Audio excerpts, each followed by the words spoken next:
town of San Isidoro was called Subaan.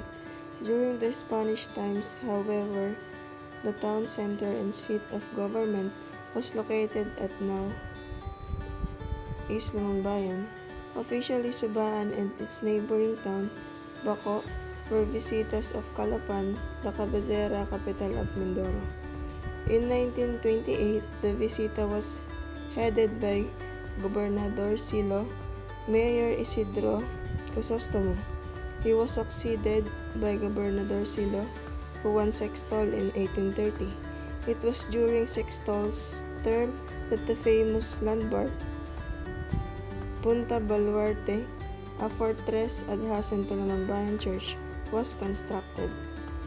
President Rojas was the first and the last leader of Subaan under the revolutionary government of General Emilio Aguinaldo.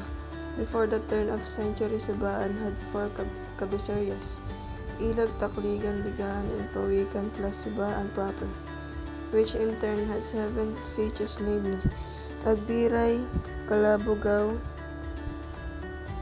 Bulaso, Calero, Kalumpang, Tanak, and Tubigan. During those times, only the coastal areas were populated, was the boats were the only mode of transportation between barangays. Bigahan was an exception because it had 10 inhabitants despite being inland.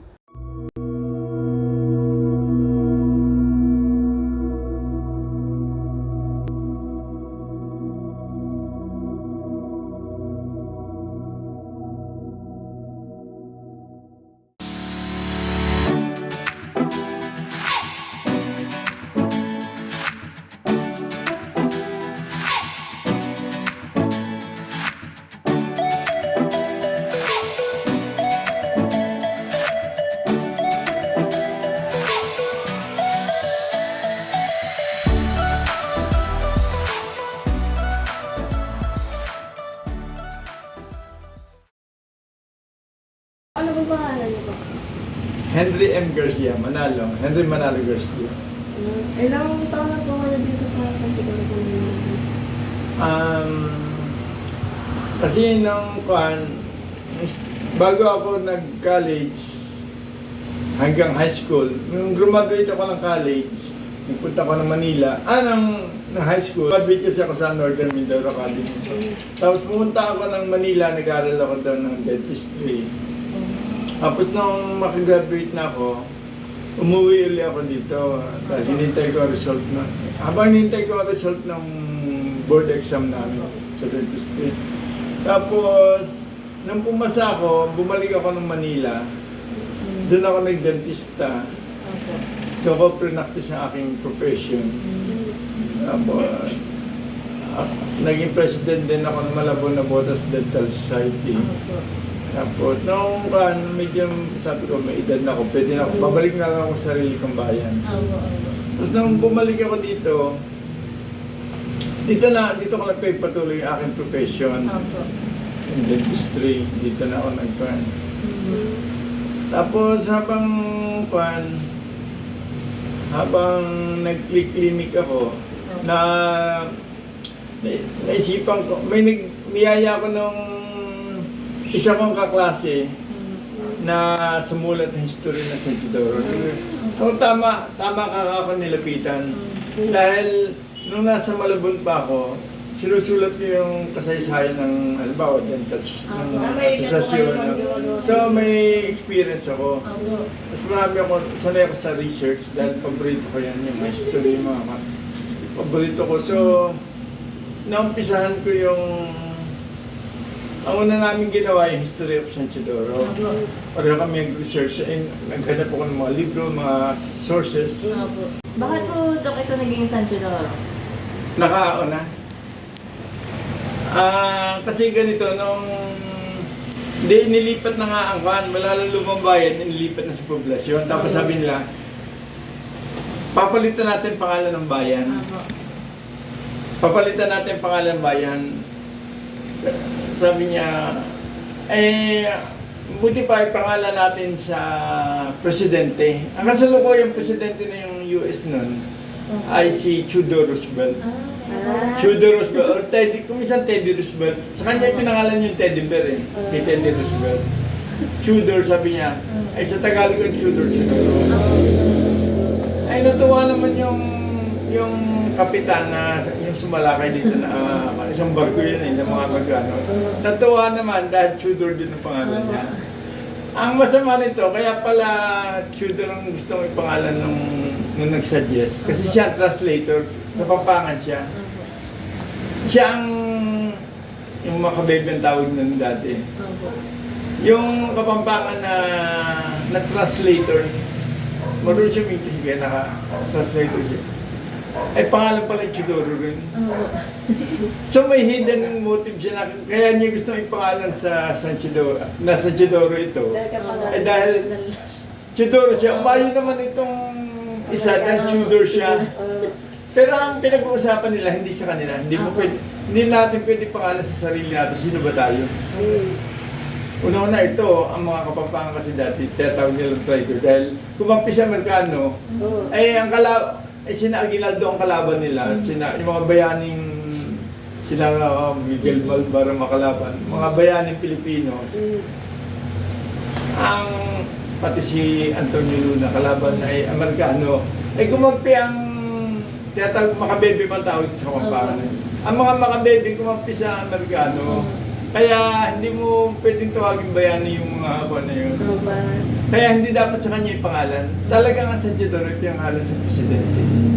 Kay President Theodore Roosevelt. Yun. Tapos nga yung yun mga kalye, sasabihin ko. Kasi may kalukuhan yung unang-unang congressman nun, yung si Euterio. Palbasa yung taga-Baco siya. Ginawa pa namang barangay ng Baco ang San Chidoro. Ginawang barangay, di bayan na, parang Kalapan, Baco, Portugalera na, nawala ang San Chidoro. Nawala, isinama niya dahil congressman siya, malakas siya. Sinama po sa Baco. Tapos ngayon, nung election, tumakbong lalabanan siya ni Juan Luna, congressman din. Yung mga pamilya, mayayaman yung mga Luna ng panahon yung mga 1920s yun eh, 1920s.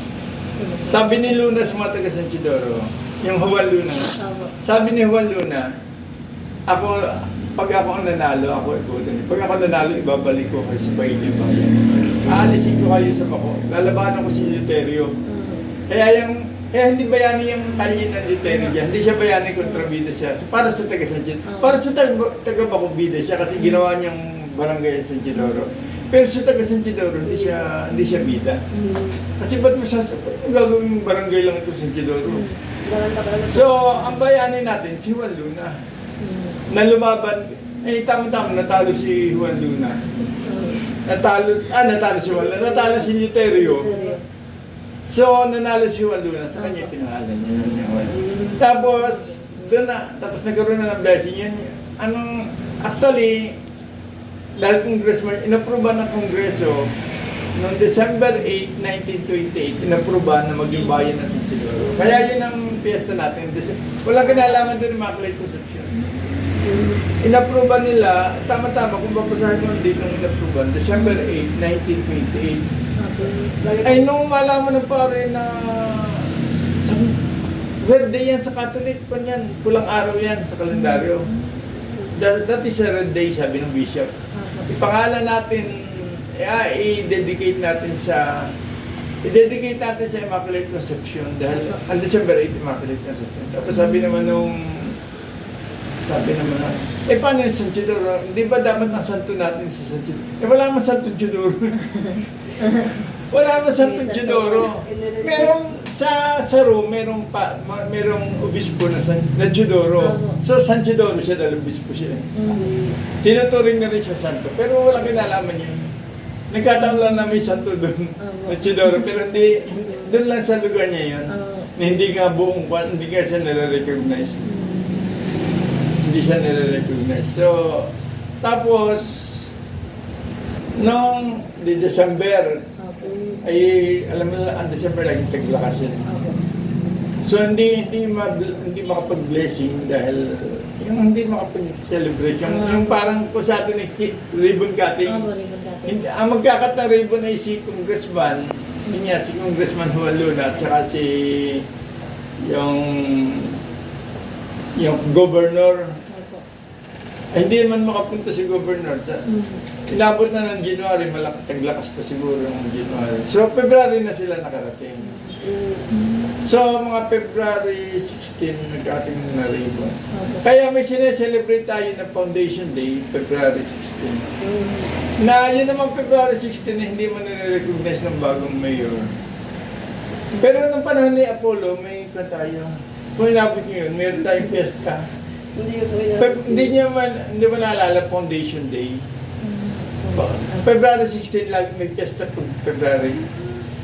Yung may nagsasayaw dito, mga Bata pa field. po ako nun. Hindi ko na Oo, yan. Tapos, nung maupo na si Mayor P, Si Boy. inalis na niya parang inalis na niya yung padel sa kanya. Isa na lang ang piyesta natin. Total yun naman Foundation Day. Gusto kay ribbon cutting lang naman yan. Ang tunay niyan, yung maging bayan ng San Isidoro, which is December 8. Na wala namang kinalaman sa Immaculate Conception. Kasi ang mga congressman naman, hindi lahat Katoliko. Tsaka hindi naman lahat ng Katoliko alam kilala si Immaculate Conception. Hindi naman, kaya lang natin kilala si Immaculate kasi patron saint natin. Pero kung taga ibang bayan ka, hindi mo alam na ang December 8 pala Immaculate Conception. So ang mga congressman, walang kinalaman walang kinalaman, at saka hindi naman lahat ng congressman Catholic. May Protestante rin, may Muslim rin. So, yun yan, sa madaling salita, walang kinalaman. Ang Immaculate sa piyesta natin. Kaso, ang Puerto Galera, binigyan din ng independence, December 7 naman. Eh wala naman santo ng December 7. Ginawa nilang December 8 na rin. Kaya ang nangyari, ang San Isidoro at Puerto Galera parang December 8 yung piyesta. Additional. Oo. Nagkapareho ang piyesta ng San Isidoro at Puerto Galera. Tingin Dok, malaki po bang pinagbago po nung noon po at ngayon sa Isidoro? Napakalaki. Kasi dati, walang masyadong fourth class municipality sa Isidoro. Walang kuryente, walang tubig, wala lahat. Masyadong wala sasakyan. Siyempre nagbabago pa na, naging modern. Nagkaroon na ng 1970s, nagkaroon na ng Ormeco. So nagkakuryente na. Pero ang unang kuryente sa San Isidoro yung kay Pepito Curas. Naglagay siya yung meron siyang gilingan, parang gilingan, kaya pa-under niya yun. Yun ang nagbibigay ng kurente sa taga-poblasyon. So may kurente rin naman, pero yun ay de oras, from 6 to 9. Pagdating 9, papatay na yun. So nakatingin din, before Ormeco, nakatingin din naman taga sa Isidoro ng kurente. Tapos nung 1970s na, nagkaroon na ng Ormeco yun. Po papasalamat sa inyo po sa binahagi niyo po sa amin. Okay po sa po sa San Isidoro kung paano po ito tinayo at ano po ang kanyang history. Salamat po at Sige.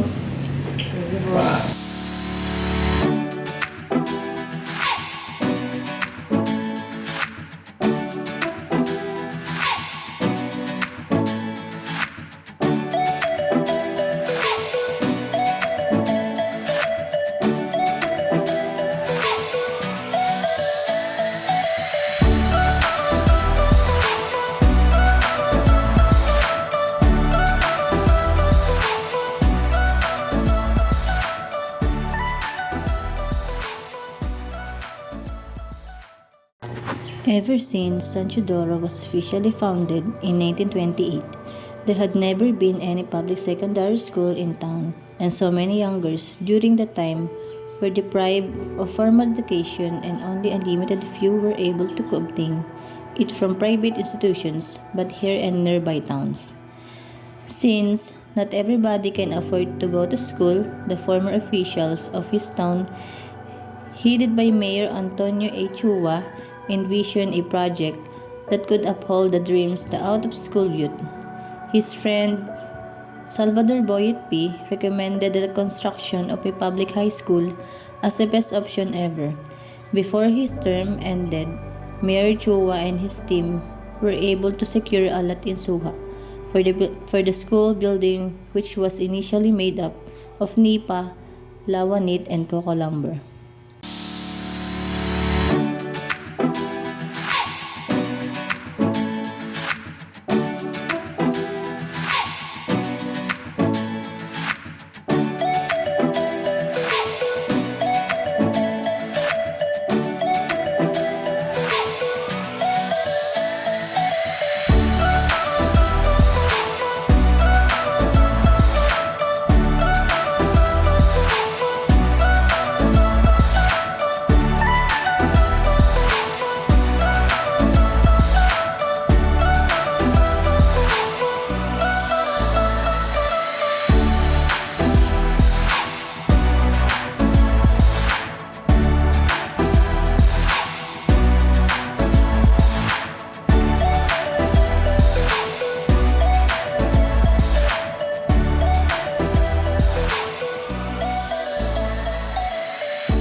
Magandang araw po. Ay, Ano po sir ang inyong pangalan? Harold Calta. Kayo po ay, ilang taon na po kayo naninirahan dito sa San Chidoro? 42 years. Ano po ba ang brief history ng San Chidoro National High School? Nagmula ito noong taong 1995. June 26, 1995. At may pagbabago po nung ngayong taon na to? Maraming mga nangyari sa school. Maraming naitayo mga building na dati ay pawid, lawanit. Ang gusali dito ngayon ay konkreto na at halos puno na ng mga building yung buong campus. So, sa naririnig ko rin sir, dahil doon nga rin po ako graduate, doon ako pumasok. Doon ko naabutan din na maputik at saka yung mga madingding yung mga... Maputik, maraming mga tattoos. Opo. Talaga madaming hirap din ang pinagdaanan namin nung kami na nag-aaral. Kesa sa, nakumpara ko ngayon, na mas ang mga estudyante. Hindi nila naranasan yung magtanggal ng banlik dahil nagbabaha. Mga naghahabot ng lupa. Yeah.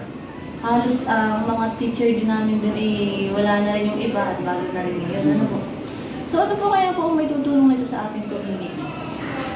Malaki na itulong ng San Chidoro National High School dahil yung mga hindi nakakapag-aral na mga kabataan ay ngayon din nakakapag-aral na. Unlike nung una na private school lang yun, and may dati yung na iilan lang yung nakakapag-aral. Ngayon ay halos lahat ng kabataan sa San Chidoro ay nakakapag-aral na. Tapos ano po ang mga naidagdag kaya na di ka po dati hanggang 4th year, ngayon po ay... Ngayon ay may senior high na siya, grade 11 at grade 12. So yun nga po. So doon nga po, may kita natin talaga yung pagbabago noon hanggang ngayon. Ano po. So, maraming po salamat. Yun naman po kami pong pinanalangin araw na mga po ay na-get. Sige po.